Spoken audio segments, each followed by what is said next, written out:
Okay, so if you're a parent, you know this feeling. You open your phone and boom, you're just flooded with advice.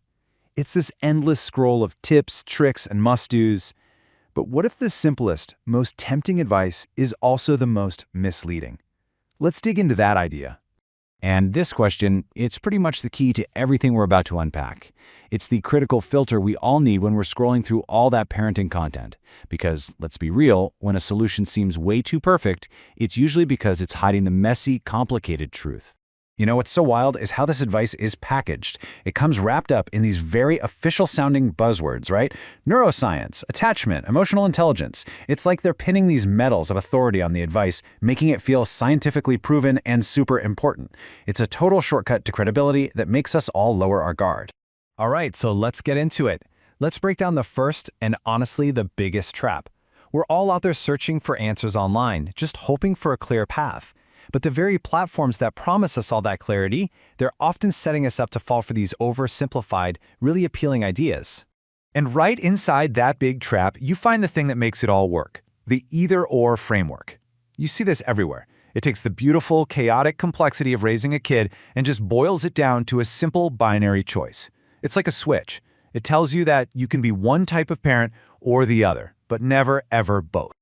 Okay, so here's a perfect example of this trap in action. On one side, you've got all the advice to focus only on emotions, creating safety, encouraging tons of free play.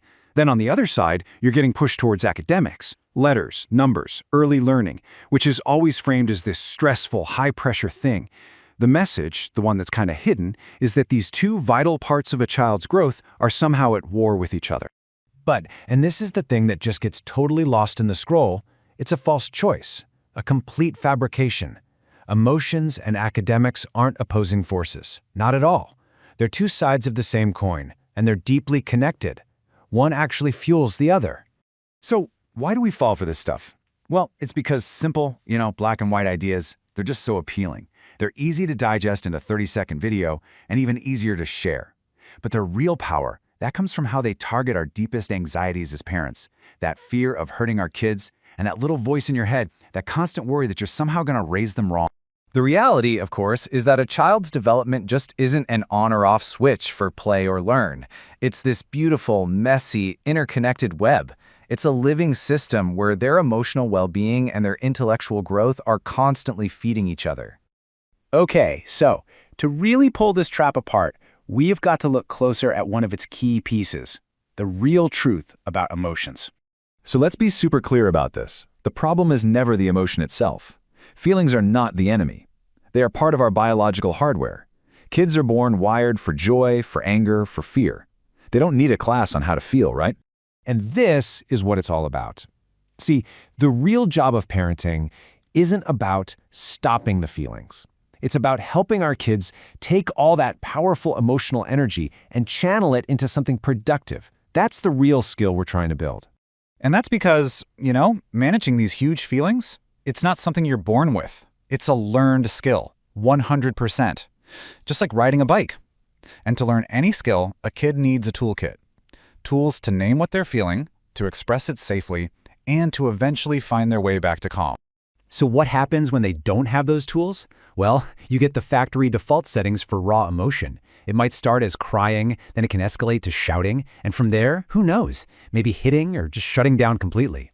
This isn't a bad kid. This is a kid running on pure emotion without the software to process it. Okay, so all this brings us to the most important question, right? How do we actually get out of this trap? Let's talk about moving beyond that limiting binary thinking and finding the real connection. All right, so here's the new question I want you to arm yourself with when you're scrolling. Instead of asking, which one should I choose, start asking, how do these two things connect? Like, think about it. How does the emotional regulation a kid learns from a super frustrating puzzle, how does that build the grit they need to learn how to read? How does free play with blocks lay the groundwork for understanding math?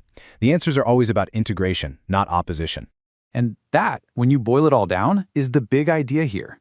True growth, for our kids and for us as parents, doesn't lie in the choice, but in the connection. It's about seeing how play fuels learning, how emotions are the engine for expression, and how our support builds their independence.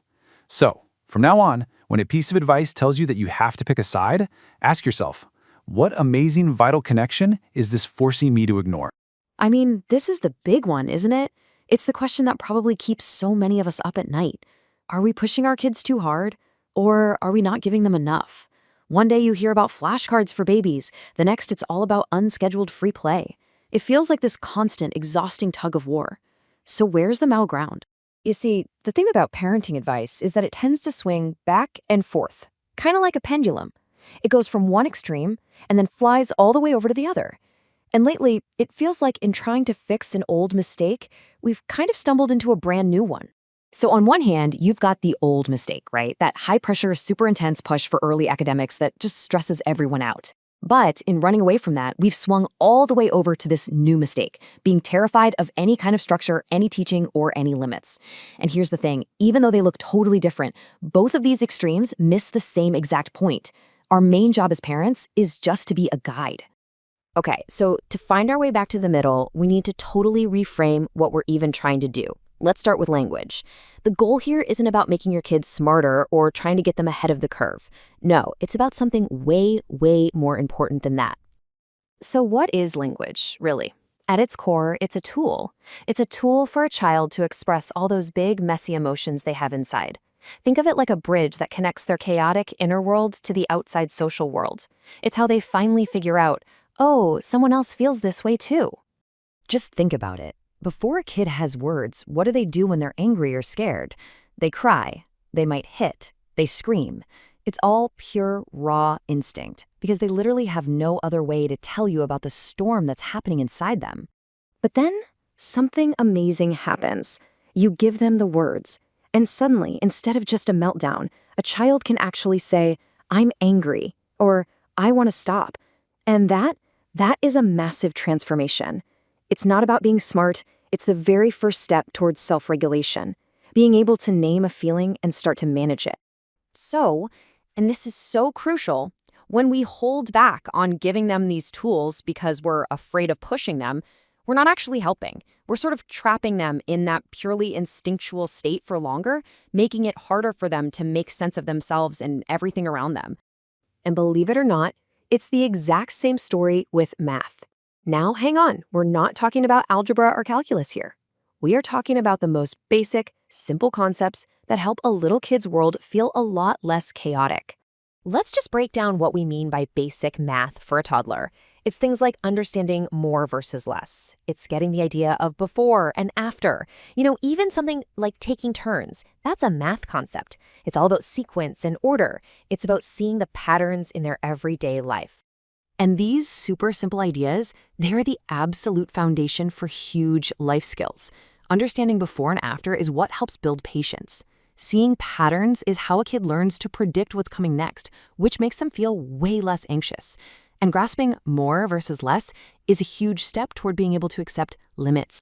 I mean, just try to imagine a world with no patterns, no order, where nothing is predictable. For a little kid, that's absolutely terrifying. So these basic math rules aren't about grades. They're about giving your child a mental map so the world feels safe and manageable, not just scary and overwhelming.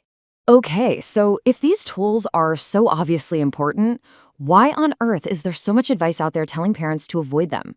Well, that brings us to the misinformation trap. It's how really good, solid science gets twisted into really bad, clickbaity advice online. It usually follows this really simple two-step formula. First, it starts with a little piece of truth that everybody can agree on. Something like, forcing a kid to do worksheets is stressful. Yeah, of course it is. But then it takes this giant, illogical leap to a totally false conclusion. Like, therefore, any exposure to letters and numbers is harmful. See how they do that? So here are a few red flags you can watch out for. Be really careful with any advice that uses absolute words, like always or never. Be skeptical when a whole idea, like teaching the alphabet, is just completely dismissed. And maybe most importantly, if it promises a super simple one-step fix for something as complex as parenting, it's probably not the whole story. So how do we get off this crazy pendulum and find that balance? Well, it really starts with shifting our whole perspective and focusing on our role as a guide, not just someone who follows the latest trend. I absolutely love this quote because it just nails this new way of thinking about language. A kid's emotions are just pure energy, right? Language doesn't get rid of that energy. It gives their conscious mind a way to actually work with it, to shape it, and to finally understand it. So really, here's the bottom line. The goal is not a race. It is not about getting your kid ahead or hitting milestones first. But the opposite is also true. The goal is not to deny our kids these essential tools, like language and a sense of order that they desperately need to make sense of their own minds and the world. And in the end, it really all comes down to this. Parenting isn't about picking a team in the latest online argument. It's not about a slogan.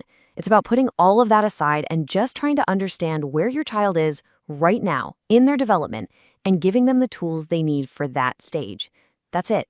That's how you become their guide.